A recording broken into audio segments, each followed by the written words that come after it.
El otro tema que queríamos ventilar hoy, y lo haremos también de una manera muy breve y concisa, es el hecho de que las personas siguen preguntando qué va a pasar ahora que viene una administración republicana, que Trump, que en el pasado fue duro y con el tema de las entradas ilegales en la frontera, qué nos va a suceder con nuestros casos. Bueno, pues no va a suceder absolutamente nada que les perjudique mientras usted mantenga una conducta adecuada dentro de los Estados Unidos que le haga a usted elegible para un beneficio migratorio por el cual usted ha estado aplicando. Yo les recuerdo nuevamente a todos que las personas que entran sin visa a los Estados Unidos, que no han sido admitidos en los Estados Unidos,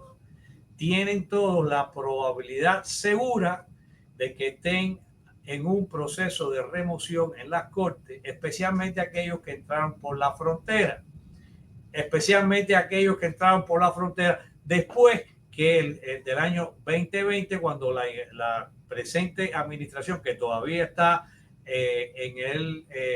administrando el Estado norteamericano hasta el día 20 de enero, permitió la entrada masiva de personas a través de la frontera sin apenas una inspección, con una inspección mínima, conociéndose el nombre de la persona y habiéndolo liberado, por lo que se dice vulgarmente, las políticas de catch and release, o sea, te cojo y te suelto en los Estados Unidos. Todas esas personas, repito, todas esas personas están en estos momentos en un proceso de remoción del país. Bueno, pues yo les reitero a todos, aquellos que entraron por la frontera, que todos ustedes, si leen la notificación de aparecer en corte, que en inglés se dice Notice to Appear, en las primeras renglones de su documento dice que en el proceso de remoción en el que usted se encuentra, o sea, le están diciendo, pues dice in the removal proceedings en inglés. El que no entienda eso es porque no lo quiere entender, ¿eh? Que está siendo usted pues, procesado para ser deportado de regreso a donde vino. Y por esa razón, usted tiene la necesidad, a veces obligatoriedad procesal de establecer un beneficio migratorio que se anteponga a la acción del gobierno de deportarlo del país. Y esto también aplica, se lo he dicho muchas veces, a aquellas personas que entran con la cita del CBP-1 y entran al país y después le dan un parol, o entran por la frontera y han tenido la gracia de, en vez de darle la I-220A,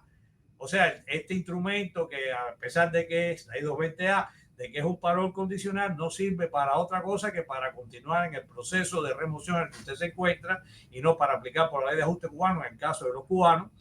Repito, cuando usted entra a los Estados Unidos, usted entró ilegal. Usted entró sin visa, usted entró sin parol. El parol se lo dieron 2 segundos después que usted entró ilegal. La acción ilegítima se produjo al instante en que usted entró sin visa anterior al país, sin inspección y admisión en el país. Por tanto, si le dan a usted un parol después que entró ilegal, todavía usted, querido inmigrante,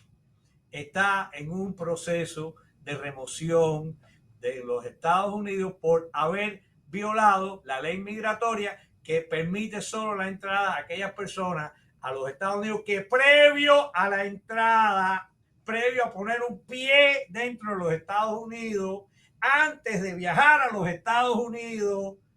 usted recibió o un permiso ESTA o una visa o le dieron un parol humanitario. Si el parol humanitario o el parol que sea se lo dan 2 segundos después que usted entró a los Estados Unidos, usted todavía entró ilegal a los Estados Unidos. Y por esa razón, usted está en un proceso de remoción en la corte en los Estados Unidos. Y el primer beneficio que las personas pueden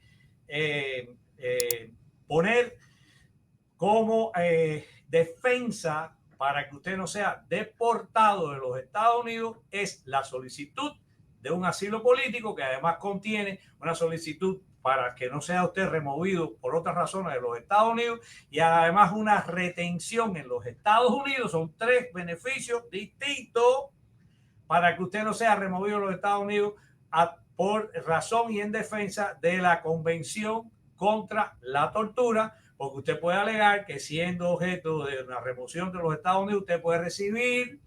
malos tratos inhumanos al país de donde vino, porque en ese país se viola el Tratado Internacional contra la Tortura, como es, por ejemplo, Cuba. ¿Entendieron? Por eso es que es imprescindible que ustedes entiendan que su caso está en la corte, sujeto a una revisión judicial, y que su primer beneficio tiene que ser siempre dentro del año de la entrada y legal, aunque le hayan dado después un parol, es hacer la solicitud de asilo. Ahora, la otra asunto que la gente desea a toda costa es que después que están en la corte, yo quiero que me quiten de ahí mi caso. Señor, usted no tiene otro caso. Usted necesita estar dentro del sistema judicial, dentro de la revisión judicial de inmigración, para que usted pueda tener,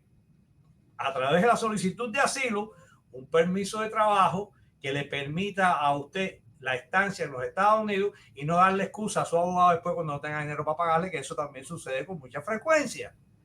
¿Entendieron? Entonces, ¿por qué es necesario estar en un procedimiento de asilo antepuesto al proceso de deportación, en el que usted se encuentra por haber entrado ilegal al país, aunque 2 minutos después que entró le hayan dado un parol y usted sea un arriving alien y usted sea cubano y tenga derecho después a pedir quizás y sea elegible para la ley de ajuste cubano, porque es lo que le toca hacer? Y salirse o querer salirse de la corte, como muchos han hecho, incluso por encima de la representación que nosotros tenemos. Pues yo he tenido casos de personas que son osadamente inteligentes y temerariamente deficientes, que han presentado por sí mismos y contra nuestro mejor consejo una solicitud de moción para terminar su caso en la corte, que han sido sin argumento alguno, totalmente frívolos. Y lo que ha pasado, obviamente, es que el juez le ha dicho: señor, señora, usted no tiene ninguna razón para pedirme a mí que yo termine su caso, y además, de paso, ¿por qué lo ha hecho si usted tiene un abogado? Y de paso también el responso a nosotros, a la oficina, que estábamos ajenos a que una cosa como esa pudiera ser una persona a la que nosotros hemos aconsejado, le hemos explicado que yo lo hago muy claramente y con palabras bien precisas y criollas de lo que significa estar en la Corte de Inmigración en los Estados Unidos. No significa otra cosa que usted está dentro de un procedimiento que demora años en resolverse. Ustedes saben cuántos casos de asilo, por ejemplo, entre el año 20 al presente, en mi oficina, que tiene cientos de casos de asilo, han terminado en un juicio final de los cubanos que han entrado por la frontera en los últimos años. Solo 2. Y los 2 lo hemos ganado. Porque el propósito es estar en la corte, y es verdad que los casos de asilo son difíciles de ganar, y tratar por todos los medios de extender el tiempo que usted está bajo esa inspección judicial antes que llegue su juicio final de asilo. ¿Cuántas veces hemos logrado que se haya pospuesto la audiencia individual de asilo en los casos que hemos tenido? Decenas de veces. Y en los casos en que corresponda, de acuerdo a los memorándum que ha establecido el Departamento de Seguridad Nacional para aquellos casos que son no prioritarios, hemos logrado que son aquellas personas que entraron y tienen una I-220A entre el año 20 y entre el año 19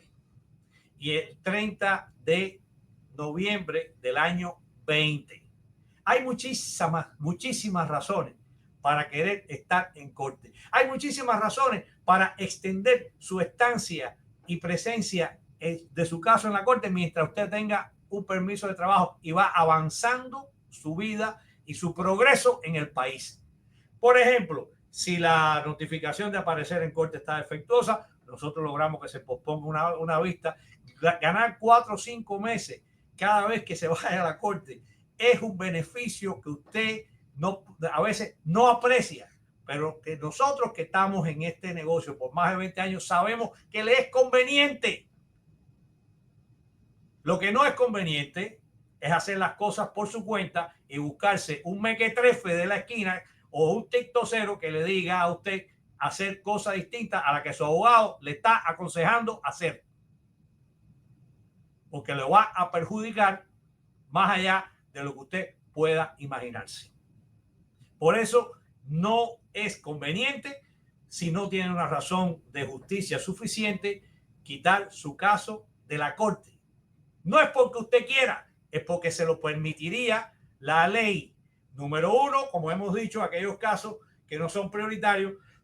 de entradas que se suscitaron a los Estados Unidos ilegalmente antes del 30 de noviembre del año 20. Ese es un grupo de casos. También puede ser cuando usted negocia con la fiscalía, haciéndole saber que usted que ha entrado a los Estados Unidos ilegalmente, y eso también un grupo importante de casos, ha encontrado el amor de su vida, se ha casado en los Estados Unidos y esta persona, esposo o esposa norteamericano residente, ha hecho una solicitud de petición familiar que tiene una promoción de tiempo tremenda, en fin, que es complejísima, pero solo basta a veces tener en la mano el recibo de que se está tramitando la solicitud de esa petición familiar para que la fiscalía, el gobierno acceda a retirar el caso de la corte, la acusación, la notificación de aparecer en corte, la que dice que usted entró ilegal al país, para que usted entonces quitarle la presión a la corte y usted pueda seguir el caso de la petición familiar. Pero error garrafal que he visto en muchísimos de estos casos, el día que usted salga de la corte por una razón justificada como estas dos que estamos diciendo, entre otras, hay otras, pero estas dos son las fundamentales, ¿ok? O las que más podemos ver, o porque le puedan dar a usted también un parón cuando lo solicita, ¿ok? Que también se da. Usted lo que tiene que hacer es al día siguiente de haber recibido la orden del juez terminar su caso por razones justificables, justificadas y argumentos bien establecidos a través de la representación de un abogado, no de un idiota mequetrefe de una esquina, tiktocero que no sabe lo que está haciendo. Usted tiene que reprotocolizar su caso, y esto lo hemos dicho otras veces, en la oficina, reprotocolizar su caso de asilo para no perderlo, para no perder su permiso de trabajo que tiene hasta el año 29 y su corte de final de asilo es el año 27 y está gritando porque quiere salir ya de ahí. Y estamos en el año 25 todavía, ¿entiende? Bueno, si hoy usted le dan la terminación de la corte, mañana, día 16 de enero del año 25, que tenga, ya sabe que no va a tener la corte en el 27, pero tiene un permiso de trabajo que proteger, que es válido hasta el 29, para que, entre otras cosas, pudiera suceder, usted va y reprotocoliza su caso de asilo en la oficina en el Vetting Center, que no es otra cosa que mandar toda la misma solicitud de asilo del modelo I-589 a esa oficina para que entonces recomience el proceso de inspección de asilo defensivo, pero en la oficina de asilo, no frente a un juez.